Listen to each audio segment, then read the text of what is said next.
What's up, guys? It's Dave Marshall with the RC Marshall YouTube channel, and today we are doing the full review of the all-new e-flite DRACO. This is a 2-meter scale STOL RC airplane, of course inspired by the wonderful DRACO that was built by Mike Patey. If you guys don't know who Mike Patey is, I'm going to have a link down in the description to Mike's YouTube channel as well as his website. Go check it out. This is an amazing aircraft.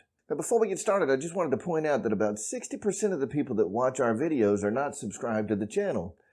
Now, one of the metrics that YouTube uses to gauge success is the number of subscribers that you have. So if you like what we're doing, I'd really appreciate it if you hit that subscribe button and turn on the notifications so you don't miss any new stuff that's coming out here on the channel. Now, as with all of our videos, you're going to find links in the description for everything that we are going to be showcasing on the video. So for this review, we're going to be talking about some things that I absolutely love about the model. We're going to be talking about some things that I don't particularly care for. Then we're going to get into the flight characteristics, and we're going to end up the video taking her out to the field and showing you guys what it looks like up in the air. Now let's get started with some things that I absolutely love about the all-new e-flite DRACO. Now first off, I absolutely love the history and the heritage behind the DRACO. Now this, the full-scale aircraft started off as a Wilga 2000, pretty obscure airplane, and Mike Patey, you know, for whatever reason, he had some attraction to that Wilga airframe and decided to absolutely take this thing to the next level. Mike's got a series of videos where he broke this thing down to bare bones and completely re-engineered the airplane to make it a STOL-capable aircraft. I just love the history behind it. I love the series of videos that Mike did on that. And when Horizon announced that they were going to be making a DRACO, it was something that I absolutely had to have, especially considering that not long after the announcement where Horizon announced that they were going to be working with Mike Patey, they didn't necessarily mention what they were going to be developing at the time, but it was pretty obvious what they were going to be making. Not long after that, Mike Patey had an incident and ended up getting into an accident with the DRACO, which messed it up pretty bad, and it needs to be rebuilt. Now, currently, he's in the process of building Scrappy, so the new DRACO, which he's going to be calling DRACO X, is not out yet, but like I was saying in the beginning of the video, go check out Mike's channel. Check out the series of videos that he did where he was building the scale model, the one-to-one full-scale model of the DRACO, and you'll see what I'm talking about. I mean, just the amount of effort that he went through to turn this thing into just one of the most awesome short takeoff and landing airplanes that the world's ever seen was just an amazing adventure to watch him do it, and then to watch the end result and what he was able to accomplish after the fact with the DRACO was just a fun adventure, and that was one of the things that really attracted me to this model right off the bat. Now, the next thing that I absolutely love about this model is just the scale fidelity. Horizon took a bunch of 3D scanners, and they went and did a complete 3D scan of the full-scale DRACO and nailed it. I mean, they got every detail as close to or as perfect as they could. I mean, everything about this model screams DRACO. They did a superb job in the scale fidelity and recreating just the special touches that Mike put on the airplane, that Mike Patey put on the airplane to make it what it is, to make it special. Some of the highlights of scale fidelity that I really enjoy, those nice touches, include the cockpit, the wing slats, the little handlebars that they have, you know, for the passenger and the pilot to get into the plane, the steps to get up into the airplane, the little antennas, all these little scale bits. The front and rear suspension are pretty neat, you know, especially for an RC airplane. The propeller is fantastic. It's a very close replication to the propeller on the actual DRACO. The wingtip skid bars, they're little metal bars on the wingtips that prevent the wingtip from digging into the ground in the event that you have the airplane kind of roll over. The functional aileron counterweights are super cool. The rivet detail across the airframe is amazing. And the fuselage detail, you know, not just the fuselage, but your flaps, your ailerons, the sides of the fuselage, your rudder, your vertical stabilizer, your horizontal stabilizers, your elevator, all have those ribs, you know, kind of directing airflow. And I think that that's, you know, just super neat that they were able to capture all of that detail in the model. Something else I think is awesome about the Draco is it's not your typical RC airplane. Now, is there a bunch of them in circulation now? You bet there are. It's wildly popular. And to this day, you know, it's still sold out. It hasn't been available since the day it was released. So, you know, if you're interested in getting one, go ahead and hit that pre-order button or, you know, jump on the back order. And as they come in, they're getting... You know, the orders are getting filled, but I still haven't seen a day where the Draco says that it's in stock. So, yeah, there's a lot of them out there now, but it's a very unique model in the way of RC models. You don't see a lot of Wilgas in the RC world, and it's kind of that ugly duckling. You know, it's not a gorgeous model, but it kind of is in its own way.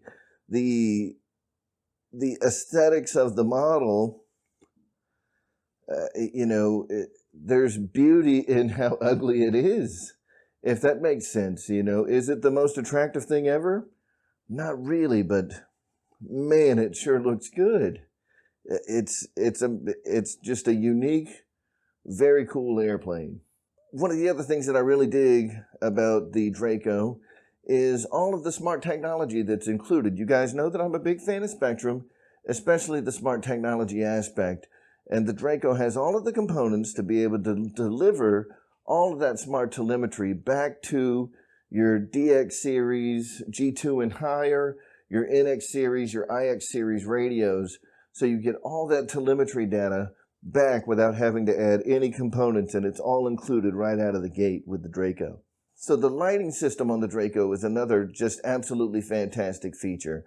I love the lights. I love the number of lights that they include. I love that the lights are addressable to a switch on your transmitter, you know, where you can address those to a channel and you can turn those lights on and off, either using a knob or a switch on your transmitter, and be able to really take advantage of some of that functionality. You know, which lights you want on during different phases of flight, which I think is really cool. And it's one of the few models that I'm aware of that has that option available. All right, the next thing that I absolutely love about the Draco is the servos they put in this thing. It's got 6 9-gram servos in there, and you would think for the size of this model that 9 grams is a little bit questionable. Why would they go with such a small servo? But I'm here to tell you, after flying it on many different occasions now, the 9-gram servos are not a problem, and these are some of the fastest servos I've ever seen in an RC airplane. They are stupid fast, and they perform very well. One of the other things I really enjoy about the Draco is the fact that all of the control rods that drive your flaps and your ailerons inside the wings, those are all concealed inside the wing frame, so you can't see those control rods, and they're not there on the bottom to get things snagged up on. It creates a nice clean appearance, and they're also really easy to adjust. All right, there's absolutely something to be said regarding the construction of this model. You know, we showed some of it in our build video, which you can see right here, but the construction of the Draco is pretty unbelievable. It uses a lot of carbon fiber reinforcement rods throughout the airframe, and we can highlight some of those areas here. You know, but just the way that they've got everything configured and the way that they were able to create such a unique airframe that normally probably shouldn't perform well in a foam model, they really got it right. And I have no complaints at all about the construction of the airplane. Something else I like about the Draco is the windows that they use. They're a nice, hard polycarbonate material. They're not like your typical real flimsy plastic that you would see on models that have clear windows. And while I don't know this for sure, I would assume that that gives it not only that aesthetic appearance, which contributes to the overall appearance of the airplane, but also offers some level of rigidity and structural integrity up here, along these upper parts of the model. While there is some carbon fiber reinforcements running up the pillars, I would assume that by using a much stiffer material, much more rigid material for the windows, allowed them to really get creative there.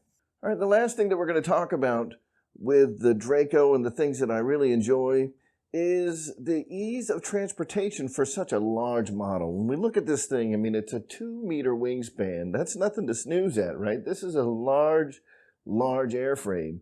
We've also got a fairly large horizontal stabilizer here. That thing is probably 20 to 24 inches. I didn't measure it, but that's 20 to 24 inches there. So I can see a lot of people passing up on this model because they think that they can't get it in their car, which is absolutely not true at all. In my car, I not only fit the Draco, but I also fit an Aero's Husky SE. I fit a Freewing Spitfire, the 1600 millimeter. All of those planes were able to break down into much smaller components. I was able to fit those all in my relatively small size Toyota Camry and get them all to the field and fly them all in the same day. So yes, it's absolutely transportable in most vehicles that are out there. The horizontal stabilizer, it's got a couple of crossbars that pop off real easy. All of these are ball links. The ball links are very easy to disengage when you got a pair of ball lock pliers. So that just slides right off. The wings have these quick disconnects on them. So the wings can just come right off. They've, really thought of a lot of different ways to make this thing very transportable, very easy to get around. If it's too tall, the main landing gear comes off with 4 screws, and then it just collapses down. You can lay it on its side, and it makes it much easier to transport. So transportability of the Draco is absolutely on the list of things that I love about this model. All right, so with all that said, let's start talking about some things that I don't necessarily care for with the Draco, right? With every model, there's going to be things that I love, and there's going to be some things that I don't really like, right? So with the Draco, some of the things that I don't like, I'm not really a fan. Now, I take that back. I like the quick release bolts, the quarter turn quick release bolts that they have on the wings, but they can be difficult to get out and to insert. When you're putting the wing panels on and off. I love all the quick disconnections. You just slide the wing on, you slide it on, and you put those quarter turn bolts in there, but they can be hard to get in there, and they can be hard to grab a hold of and pull them out if they're tight in there. There's some fixes that we're going to have in separate videos on the channels for most of these things that I'm saying that I don't like, that make life with the Draco much easier. So none of these are like deal breakers. Just keep that in mind. All right, the other thing that I don't really care about with the Draco, the tail wheel assembly. While the suspension is awesome, I'm not really a big fan of the tail wheel in general, and having Z-bends on the springs and no real adjustability in the tiller mechanism that drives those springs that couple the tail wheel to the rudder, to the tiller that's attached to the rudder. And even from the rudder to that tiller, it's 2 Z-bends. So if my rudder's nice and straight, my tail wheel might be off to one side or the other. And at least according to Horizon, the way that they want you to adjust that is by bending those springs, stretching the springs, whatever the case may be. And I've got a solution that I like a little better. Again, we're going to have a separate video on how to adjust your tail wheel using my method as opposed to, what Horizon has available. And, you know, that's another way to alleviate some of these issues with the Draco. Now, one of the things that I'm not going to be able to fix, and it's unfortunate, the dash gators really bad. If the sun is out at all, your dash is going to gator up. And it's not like your typical gatoring where you're just going to see some, you know, the foam cells kind of expand a little bit. I mean, it's pretty bad.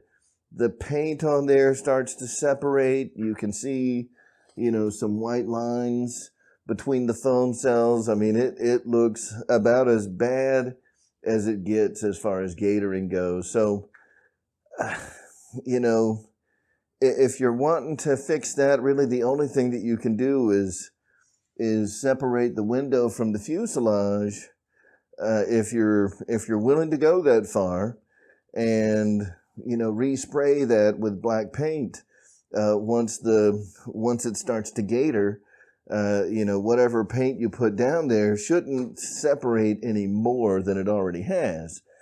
So getting down into the cracks between the cells would, you know, at least get it black again. But that gatoring, you know, that's something that's inherent to almost every model with a black dash. And, you know, hopefully these manufacturers are trying to figure out how to solve that problem, because it's not unique to the Draco, but the gatoring that we get with the Draco is about as bad as I've seen. Another thing that I don't really care for with the Draco, and, you know, again, we're going back to the landing gear. The landing gear on the Draco is pretty awesome, right? Pretty well executed for the most part, but there's some key areas where I think they could have done a little better. One of those is with the plastic shock bodies. I get that they're trying to save weight, you know, and maybe save a little money there. However, we're not talking about, you know, a company that's only making airplanes. You know, when you've got a company like Horizon Hobby, that's the parent company for some of the strongest surface brands in RC, you know, so when you got the pedigree of Losi, Arma, and Axial at your fingertips, why not take some of the oil-filled shocks that have, you know, much better rebound tendencies and things like that? Why not take advantage of that pedigree that you've already got in your stable and add those shocks to what is otherwise an incredible airplane? You know, I think that this would have been a great time. We've already got, you know, e-flite, you know, working hand in hand with Spektrum to provide the electronics.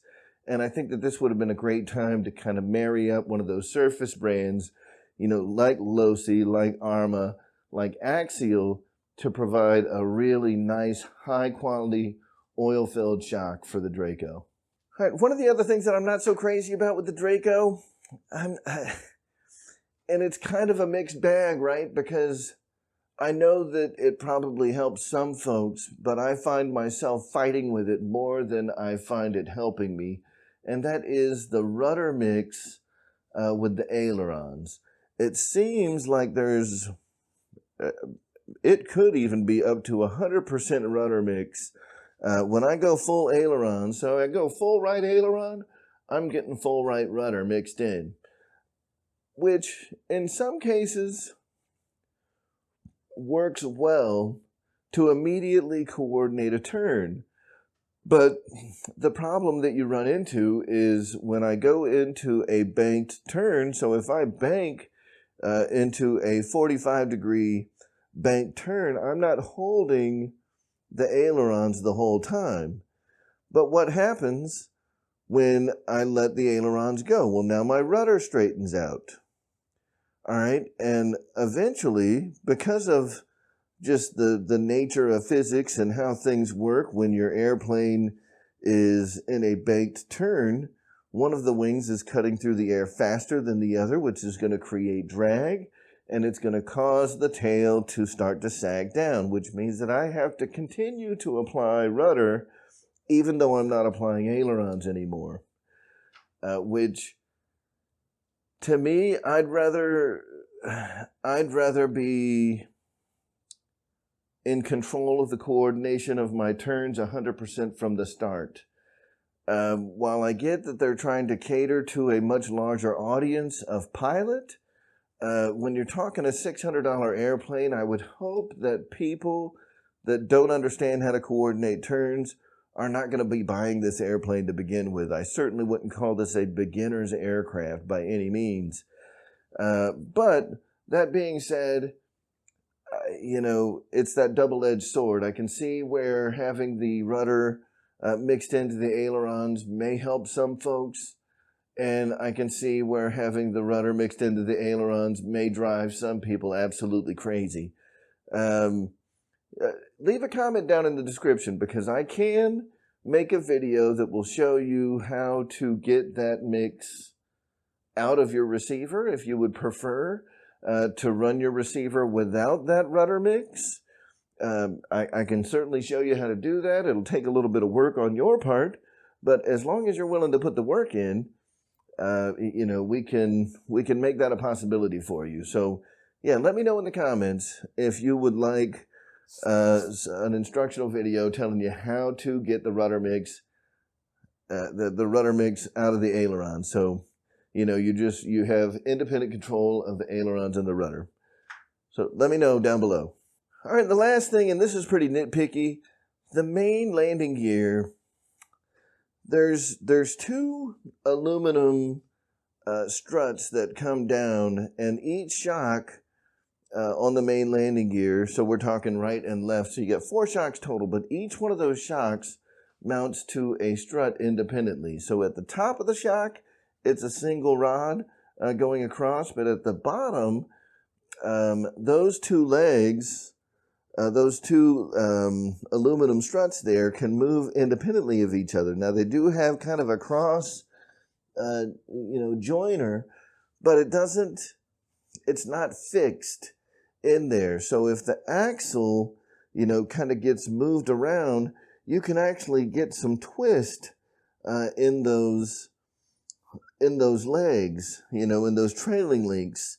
So, you know, if it starts to twist, it starts to change the track angle of the main wheel, which can cause the airplane to do some really weird things on the ground.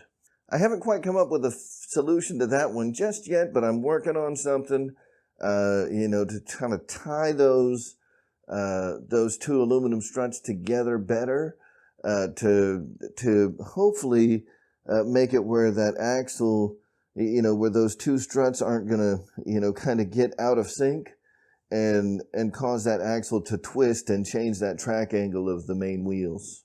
All right, so we talked about the things that I love about the Draco. We talked about some things that I'm not so crazy about. Next up, we're going to talk about the flight characteristics of the e-flite DRACO. Now, first off, I think this is, you know, a fitting beginning to this conversation. Let's talk about STOL, right? What does that mean? STOL. That stands for short takeoff and landing. Now, traditionally, I'm not real sure, you know, where the Wilga 2000 airframe fits as far as regarding it as being a STOL airplane. Is it? Is it not? You know, it seems like a pretty big, heavy airframe to really consider it a STOL aircraft.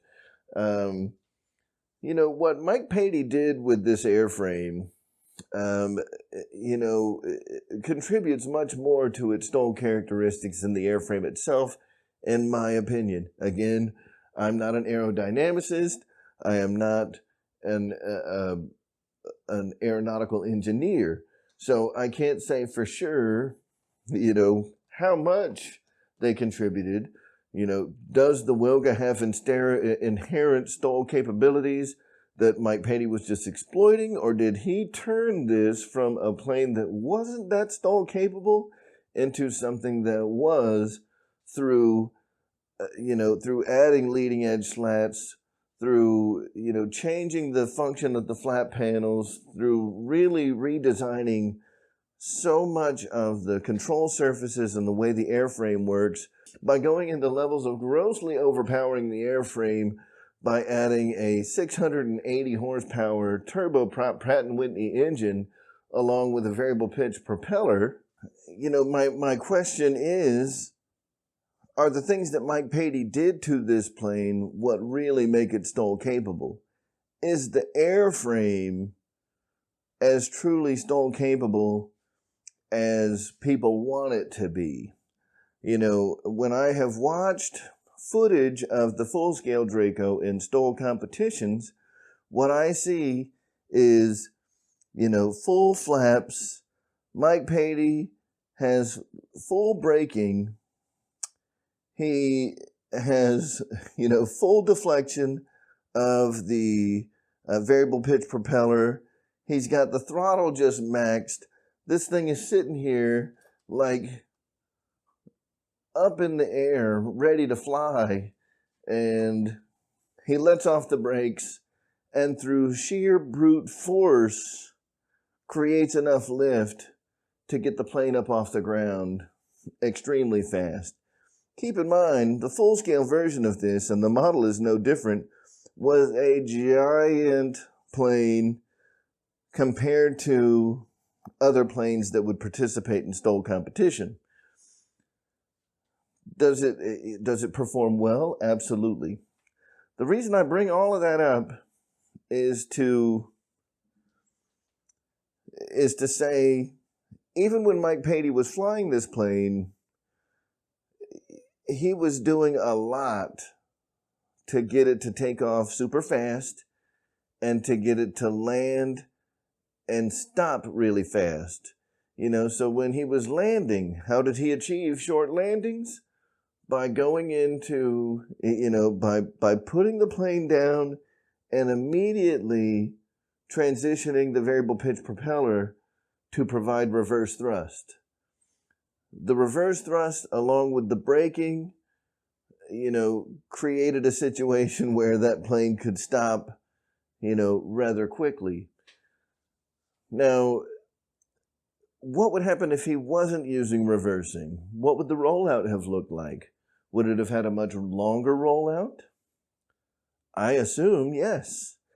And the other thing to notice is in those STOL competitions, you know, you've got like Trent Palmer in the Freedom Fox, you know, he'd be coming in and without thrust reversing, without anything, because he's got a very lightweight airplane, you know, with the Kid Fox, he's able to put the wheels on the ground and the airplane just kind of stops by itself. Is he applying some braking? I'm sure, but he doesn't have thrust reversing.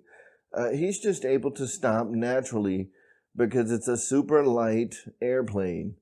That's not what the Draco was designed for. This thing was designed to carry 4 people. It was designed for super duper cargo capacity.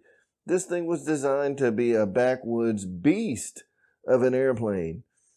And it's all that extra stuff that Mike Patey did that made it super STOL capable. Is this a STOL airplane? Yes. If you fly it like Mike Patey flew the real Draco. If you expect this plane to just crawl through the air, I think you're going to be disappointed. You need to carry airspeed. It's big, it's heavy. Does it have a very respectable flight envelope? It absolutely does. It's very stable in the air. And you can, you know, fly very slow.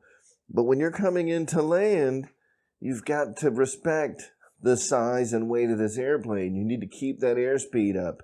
You need to bring it down. If you want that short landing, you got to put the thrust reversers in. You got to engage your reverse thrust. Nail it, and it'll stop. We don't have brakes on a model. What I've seen a lot of people doing, and I'm guilty of it myself, is they try to bring this model in super slow, and the next thing you know, you've lost your lift.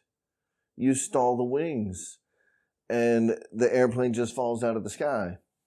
Now, because of that, I've caused, you know, some damage to the airplane. Most of it was fixable. Some of it, I had to do some repairs, right? I broke a prop. Not a big deal. I was able to get another one. I also created some splintering. down below on the main gear, you know, on that carbon area. I mean, that's my fault. I was asking too much of a big, heavy airframe. So, you know, that's what I want people to kind of take away from that. Is it really a STOL airplane, or is it the way that Mike Patey flew this airplane and the way that Mike Patey modified this airplane that made it a STOL competitor without truly being a STOL-capable airframe? So I think it had every bit as much to do with the modifications and his piloting as it had to do with the airframe itself. So keep that speed up. Don't stall it out. Be especially mindful if you're flying into the wind. Down in Florida at the Pilot Ryan fly-in, I had the airplane going into a heavy wind, a heavy headwind, and all of a sudden I lost my headwind and the plane just dropped 2 feet out of the sky, broke the landing gear. You know, it was, I should have had more airspeed. You know, I had my headwind, but I didn't have enough prop speed. I still didn't have enough airspeed if I lost all of that headwind suddenly. If I'd have had enough prop speed, it should have carried me through that and I'd have been okay. But just be careful with this thing and understand the limitations of the airframe, what it can and can't do and what you ask of it. And just keep in mind that the STOL capabilities are, you know, like I was saying, they are every bit as much to do with the piloting and taking advantage of the features of the aircraft as they are the airframe itself. All right, other than that, the airplane flies absolutely amazing. It looks phenomenal in the air. It's got outstanding air presence. The lighting looks very good in the air, especially at dusk. Now, I don't have the best eyesight in the world, so I don't like flying that way, but the ones that I've seen flying at night are spectacular. I mean, they are great airframes for flying in that kind of twilight, dusk time of day as the sun is starting to set. Kind of getting back to one of the things that I mentioned earlier, I do find myself when I'm flying, as I bank into a turn, I do find myself kind of fighting with that rudder mix. Because oftentimes, you know, when I'm going through a turn, I may, you know, be applying, you know, rudder to coordinate a turn, which will cause the airplane to bank over a little more, you know. So if I'm in a right bank angle and I've got right rudder on to keep the tail up and coordinate the turn, I may, you know, kind of exacerbate the issue and I may go into more of a right bank angle than I want to be in. So I apply a little left aileron. Well, now that's applying, because of the aileron to rudder mix, that's applying left rudder, which is pushing the tail back down again. So I find myself kind of fighting that aileron to rudder mix quite a bit. My understanding is that turning with the rudder is actually very effective with the Draco. I haven't personally tried that, but it's something that I want to try the next time I take the model out and see if turning with the rudder, rather than depending on the ailerons to hold a bank angle, doing all of my turns with the rudder and seeing how that works out for me, that could be the ticket to achieving you know, that smooth flight that I want to do without really needing to fight with the aileron and rudder mix and kind of leaving things alone. Now, outside of those areas, like I was saying, I mean, the airplane flies really well, and I think that most pilots are really going to enjoy the flight characteristics in the air. You know, once you kind of get into that mindset of allowing the airframe to, you know, to maintain the proper airspeed, to keep lift on the wings, I think you're going to really enjoy the way this thing flies. Now, you know, I hear a lot of complaints, people saying that it flies like a trainer. I don't think that's true at all. I think that there's enough complexity in the flight characteristics that even advanced pilots are going to enjoy the way the Draco flies. Now, the one caveat to that is this needs to be the right plane for you. A lot of people are going to buy this plane for the novelty of it. And I think that some people are going to buy it for the novelty, and then they're going to find out that they don't really like stall airplanes. Maybe you don't, and that's okay. You know, everybody likes something a little different, and there's nothing wrong with that.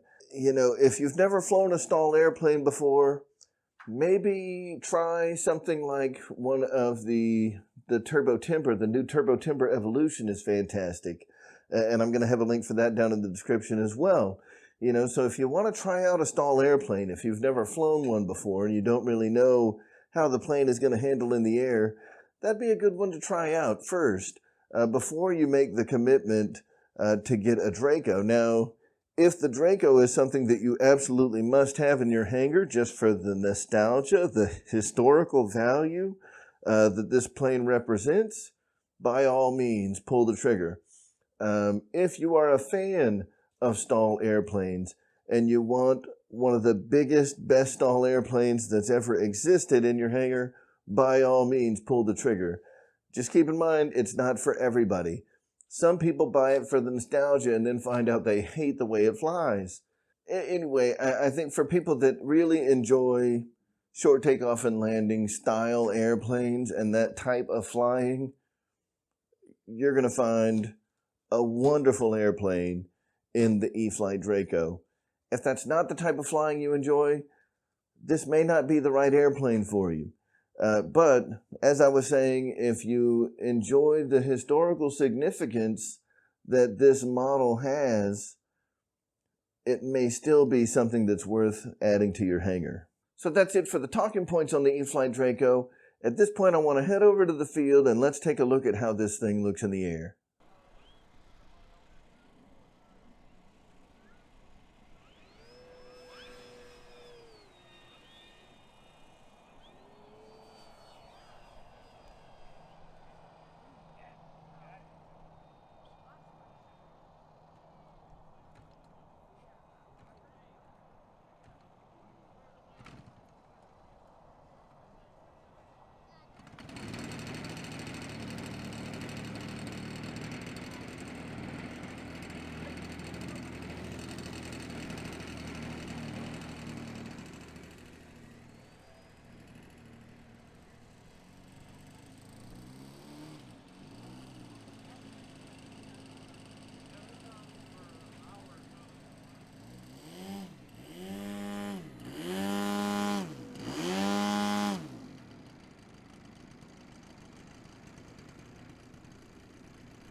All right, guys, so there you have it. That is the full review of the e-flite DRACO. I hope you guys liked it.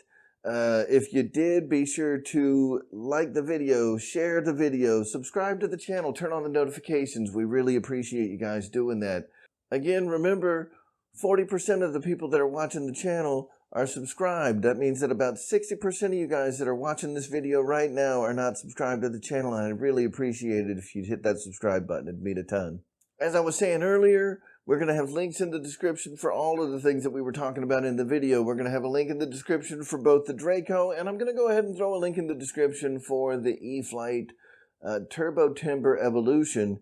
If you're not quite sure if you're ready to step up to the DRACO just yet, I think that Turbo Timber Evolution is a great segue plane to get you from where you are into a nice STOL-capable airplane, and that'd be a nice stepping stone to get you into the DRACO later. So we're going to have a link for the Turbo Timber Evolution as well, and we're also going to have links for our NX series radios. As always, if you have any questions, be sure to leave those down in the comments. Let me know if you love the DRACO or if you hate the DRACO. Leave your comment down below, and let's have a discussion.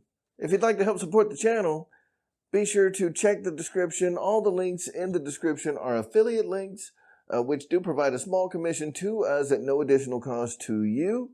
The other thing that you can do, which is absolutely the most helpful, is subscribe to the channel. You can also head over to rcairmarshal.com, and all of the links that you're going to find on the homepage are affiliate links. We have affiliate links for Horizon Hobby. We've got BitGo Hobby. We've got Amazon.com. We've got Banggood. And anytime you use those links to buy the products that you need to change your RC life, it is going to pay a small commission to me at no additional cost to you. And we absolutely appreciate your support. All right, guys, so that's all we got for today's video. As I said before, be sure to like, share, subscribe, turn on the notifications so you never miss another video on the channel. Thank you guys so much for watching this one, and we will see you in the next one.